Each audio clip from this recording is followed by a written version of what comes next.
मैंने जो रिपोर्टिंग देखी वो काव्या का एक ट्विटर हैंडल है, उस पर जो रिपोर्टिंग देखी अंजना ओम कश्यप जी की, उसमें ना तो रेखा गुप्ता का नाम लिया गया है, ना बीजेपी सरकार का नाम लिया गया है, ना मोदी और रेखा जी की डबल इंजन सरकार का नाम लिया गया है, ना पंकज सिंह का नाम लिया गया है। कौन दोषी है? वही बेचारा हमारा सिस्टम। आप, अंजना ओम कश्यप जी, श्वेता सिंह जी और एक और वरिष्ठ इनके पत्रकार थे, तीनों मिलकर हमें आरोपित कर रहे थे, सारे कागजात लेके, पूरी रिसर्च लेके बैठे हुए थे और मैं इनके सवालों का जवाब दे रहा था। और मनोज तिवारी जी को हमें आरोपित करने के लिए उसी कार्यक्रम में बुलाया गया था। वो धुआंधार तरीके से आरोप लगा रहे थे। ऐसा एक कार्यक्रम करिए ना आज तक पे। वो भ्रष्टाचार के बारे में तो बता रही हैं कि ये भ्रष्टाचार हुआ, एक्सरे मशीन महंगी खरीदी गई, ओआरएस घोल महंगा खरीदा गया, तमाम चीजों के बारे में वो जानकारी दे रही हैं, लेकिन रेखा गुप्ता सरकार को दोषी नहीं ठहरा रही है। नमस्कार, जय हिंद साथियों। दिल्ली के अंदर 650 करोड़ रुपए का स्वास्थ्य घोटाला हुआ है।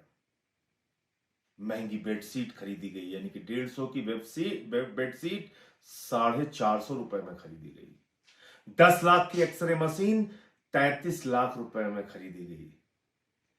2 रुपए का ओआरएस का पैकेट 15 रुपए में खरीदा गया। और ऐसे ना जाने कितने भ्रष्टाचार, कुल मिला के 650 करोड़ रुपए का भ्रष्टाचार। और इसमें कुछ अधिकारियों की गिरफ्तारी हुई, लेकिन नेताओं से ना तो कोई पूछताछ हुई, ना गिरफ्तारी हुई, ना भारतीय जनता पार्टी का नाम आ रहा है, ना डबल इंजन की सरकार को दोषी ठहराया जा रहा है, ना रेखा गुप्ता का नाम लिया जा रहा है, ना पंकज सिंह का नाम लिया जा रहा है। ये हो क्या रहा है? आपको याद है, एक झूठा बेबुनियाद मामला अरविंद केजरीवाल जी की सरकार के खिलाफ बनाया गया था, जिसमें कोर्ट से सारे लोग बरी हो गए। उस मामले को लेकर सारा का सारा गोदी मीडिया, सारी की सारी भारतीय जनता पार्टी, ऊपर से लेकर नीचे तक ऐसा प्रचारित कर रहे थे जैसे कि इन लोगों को तो तुरंत फांसी चढ़ा देनी चाहिए, इन लोगों को तुरंत चौराहे पे खड़ा करके गोली मार देना चाहिए। इस तरीके से बदनाम किया गया सरकार को। सारे टीवी चैनल्स पे हजारों डिबेट्स हुए। कल मैं अंजना ओम कश्यप जी का एक रिपोर्टिंग देख रहा था। वो भ्रष्टाचार के बारे में तो बता रही हैं कि ये भ्रष्टाचार हुआ, एक्सरे मशीन महंगी खरीदी गई, ओआरएस घोल महंगा खरीदा गया, तमाम चीजों के बारे में वो जानकारी दे रही हैं, लेकिन रेखा गुप्ता सरकार को दोषी नहीं ठहरा रही है।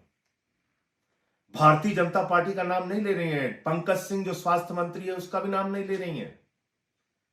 डबल इंजन की सरकार मोदी जी का और रेखा गुप्ता का और भाजपा का नाम ही नहीं ले रही है। सारा का सारा गोदी मीडिया गजनी मोड में चला गया है। मैं आज तक वालों से, अंजना ओम कश्यप जी से कहना चाहता हूं, याद कीजिए अपना वो शानदार प्रोग्राम थर्ड डिग्री, जिसमें आपने मुझे बुलाया था। उसका लिंक अभी मैं लगा दूंगा। और उसमें आप अंजना ओम कश्यप जी, श्वेता सिंह जी और एक और वरिष्ठ इनके पत्रकार थे, तीनों मिलकर हमें आरोपित कर रहे थे, सारे कागजात लेके, पूरी रिसर्च लेके बैठे हुए थे और मैं इनके सवालों का जवाब दे रहा था। और मनोज तिवारी जी को हमें आरोपित करने के लिए उसी कार्यक्रम में बुलाया गया था। वो धुआंधार तरीके से आरोप लगा रहे थे। ऐसा एक कार्यक्रम करिए ना आज तक पे। एक कार्यक्रम करिए थर्ड डिग्री का, बुलाइए बीजेपी के स्वास्थ्य मंत्री को और मुझे भी बुलाइए। मैं बताऊंगा आपके दर्शकों को और पूरे देश को और पूरी दुनिया को कि किस तरह से इतना बड़ा भ्रष्टाचार हुआ है। मैंने जो रिपोर्टिंग देखी वो काव्या का एक ट्विटर हैंडल है, उस पर जो रिपोर्टिंग देखी अंजना ओम कश्यप जी की, उसमें ना तो रेखा गुप्ता का नाम लिया गया है, ना बीजेपी सरकार का नाम लिया गया है, ना मोदी और रेखा जी की डबल इंजन सरकार का नाम लिया गया है, ना पंकज सिंह का नाम लिया गया है। कौन दोषी है? वही बेचारा हमारा सिस्टम। जब बीजेपी कोई भ्रष्टाचार करती है तो बेचारा सिस्टम दोषी हो जाता है। ये बेचारा सिस्टम, अब उसमें व्यवस्था दोषी हो गई है। मैं गोदी मीडिया के खिलाफ इस देश के लोगों से कहना चाहता हूं, उठिए, आवाज उठाइए। आपके टैक्स के पैसे से इन लोगों को विज्ञापन दिया जाता है। इनकी जिम्मेदारी है सरकार के भ्रष्टाचार को उजागर करना। जय हिंद।